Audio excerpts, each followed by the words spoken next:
Gabriel মাগারুসের penalty মিসের পরই প্যারিসের Versailles Saint Dennis ফ্রিদেই কিংবা রুই মেলমেজম শহরে যে শিশুটির আজ জন্ম, বড় হয়ে সে সাক্ষী দেবে আমি জন্মেছিলাম হাকিমি, মার্কিউনস, ভিতিনিয়া কিংবা নাভাসদের যুগে।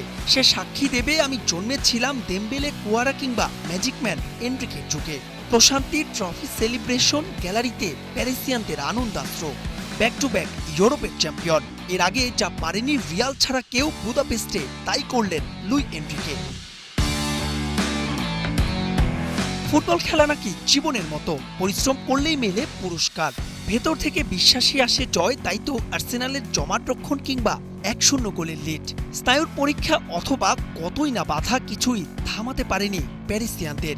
সব বাধাই টপকালো তারা। এ রাত তাই অনন্য সাধারণ। এ রাত হৃদ মাঝারে অনেকটা দিন থাকবে পিএসজি ভক্তদের। মর্নিং শোজ দ্য ডে এই প্রবাদ সবসময় থোপে টেকে না। পুস্কাস অ্যারেনায় কাই হাভার্টজের পায়ে তাই আর্সেনালের স্বপ্নের শুরু। ম্যাচের বয়স যখন 5, তখন তার বুলেট গতির শট প্রাণ দিয়েছে গানার গ্যালারিতে। সুযোগ আরও পেয়েছিলেন হাভার্টজ 25 মিনিটে, আর প্রথমার্ধের যোগ করার সময় তার পূর্ণতা দিতে পারেননি। বিপরীতে পিএসজিও খেই হারিয়েছে আক্রমণে এসে। অবশ্য মিড ব্রেকে শিষ্যদের কি টোটকা দিয়েছিলেন প্যারিসিয়ান মাস্টার লুই এনরিকে তা জানা যায়নি, তবে সেই টোটকাই কাজ করলো ম্যাজিকের মতো। পিএসজির প্রবল স্রোতে ভেঙে পড়ে আর্সেনালের রক্ষণ। তাতে পেনাল্টি কনসিভ করে তারা। স্পট কিক থেকে উসমান দেমবেলের মায়াবী ফিনিশিং। গোল খেয়ে হুশ ফেরে আর্সেনালের। তাতে হয় শিয়ানে শিয়ান টক্কর। ফাইনাল জমে ক্ষীর। কখনো ডেভিড রায়া, কখনো সফেনভ, কখনো বা বারপোস্ট। খেলা গড়ায় অতিরিক্ত সময়।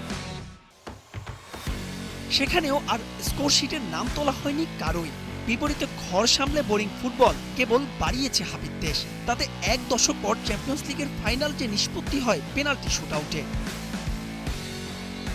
সেখানে পিএসজির পক্ষে গনসালো রামোস, দুয়ে হাকিমি, বোরালদো গোল করলেও আর্সেনালের হয়ে মিস করেন এবারিচে এচে আর মাগারুয়েস।